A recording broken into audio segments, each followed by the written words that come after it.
Most people can tell you their birthday without hesitation. It's a fixed point, something that feels permanent, almost sacred. You celebrate it every year, mark it on calendars, post it online. It's part of who you are.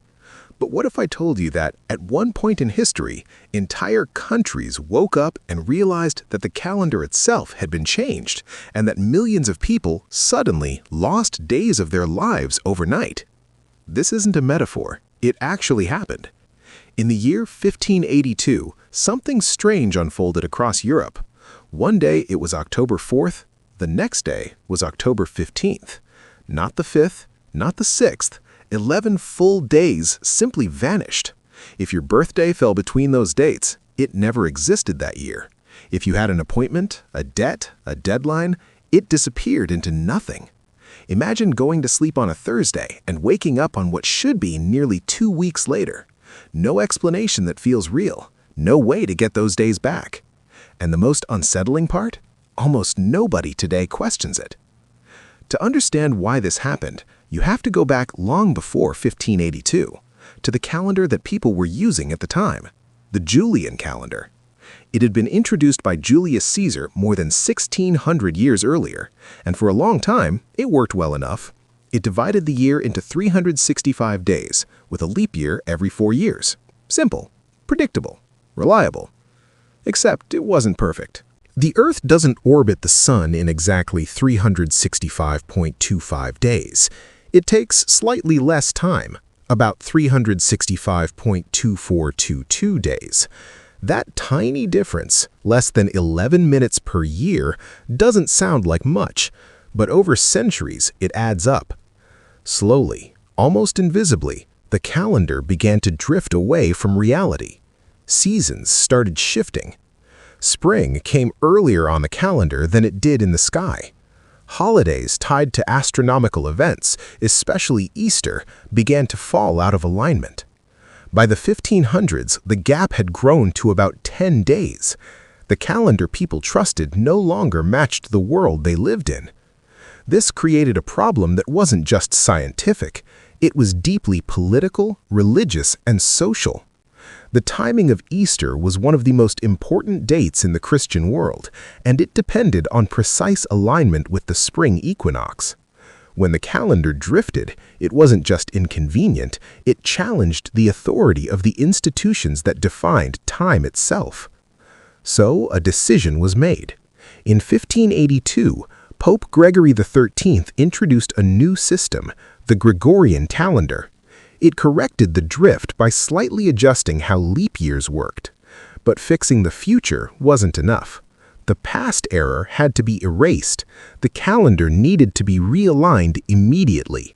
The solution was simple, brutal but simple. Skip the days. 10 days were removed from the calendar to bring it back in sync with the solar year. In countries that adopted the change right away, October 4th was followed by October 15th. Just like that, time jumped forward. Think about what that means on a human level. If you were born on October 10th, your birthday didn't happen that year. If you were owed money on October 12th, what happened to that debt? If a contract was signed for a specific date that no longer existed, was it still valid? There were real people living real lives suddenly told that nearly 2 weeks of their existence had been deleted, not in memory, but officially. And people noticed. In some places, there were protests. Stories spread of people demanding their days back. "Give us back our 11 days" became a phrase associated with later calendar changes, especially in England when it finally adopted the system in 1752. Whether every story is perfectly accurate doesn't really matter. The reaction itself tells you something important. People felt like something had been taken from them. Because it had. Time, as we experience it, feels natural. It feels like something that exists independently of us. But calendars are human systems. They're agreements. And in 1582, that agreement changed overnight.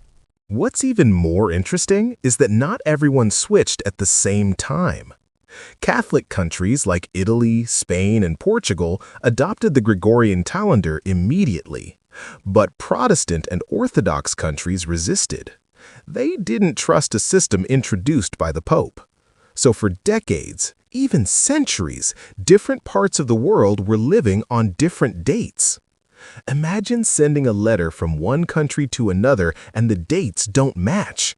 Imagine two nations trading, negotiating, even fighting wars while technically existing in different days. It sounds absurd, but it was real. England and its colonies, including what would later become the United States, didn't adopt the Gregorian calendar until 1752. By then, the gap had grown to 11 days. So when they finally made the switch, they skipped even more time. September 2nd was followed by September 14th. 11 days gone.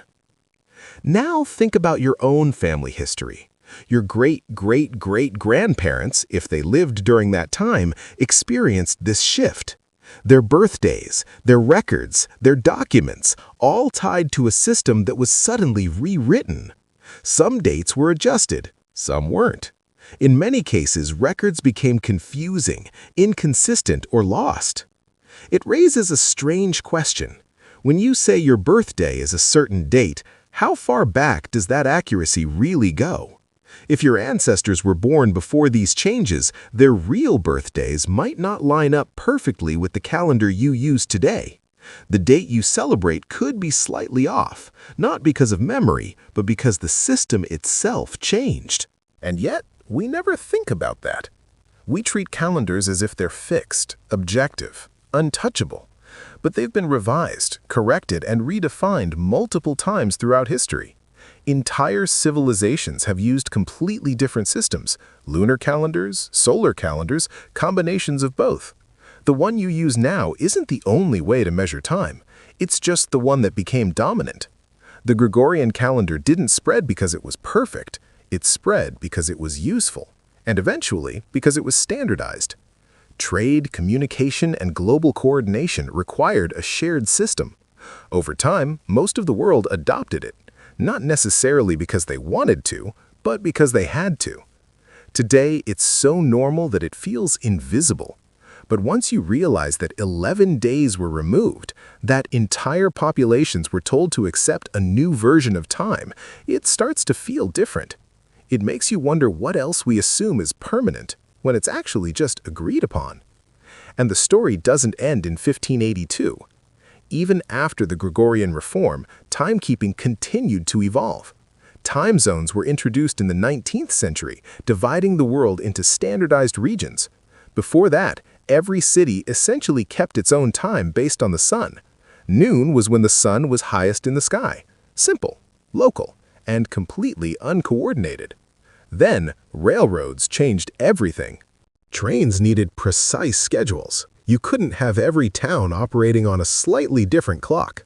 So, time zones were created. And once again, people had to adjust. Clocks were reset, local time was replaced with standardized time. Another shift, another agreement, another moment where something that felt natural was redefined. And just like before, most people accepted it. Because the alternative, chaos, confusion, disconnection, was worse. That's the pattern you start to see. Systems of time change when the old ones stop working. The changes are often abrupt, sometimes disruptive, but eventually they become normal, forgotten, invisible. The 11 lost days of 1582 are a perfect example. At the time, they were shocking, disorienting, even controversial. But today, they're barely mentioned. A historical footnote, if that. Most people go their entire lives without ever hearing about it, which is strange when you think about it. Because it means that something as fundamental as time, something we structure our entire lives around, has been altered in ways we rarely consider. Your schedule, your age, your sense of history, it all depends on a system that has been adjusted, corrected, and at one point, literally skipped forward. So, what does that mean for you? It doesn't mean your birthday's fake. It doesn't mean time isn't real. But it does mean that the way we measure time is more flexible than it seems, more human, more shaped by decisions, by authority, by necessity. And maybe that's the most important part of this story. Not that 11 days were lost, but that they could be. That entire societies agreed to wake up and accept a new version of reality simply because it made the system work better. that something so deeply personal, your place in time, can be adjusted at a collective level. We like to think of history as something distant, something that happened to other people, but the truth is, you're living inside systems that were built, modified, and sometimes rewritten long before you were born.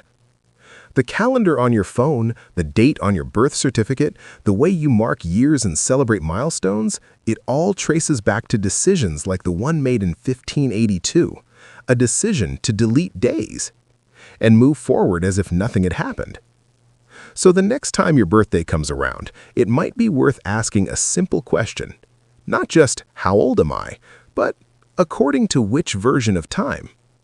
Because once you start looking at it that way, the calendar stops feeling like a fixed truth and starts looking more like what it really is, a system, one that can be changed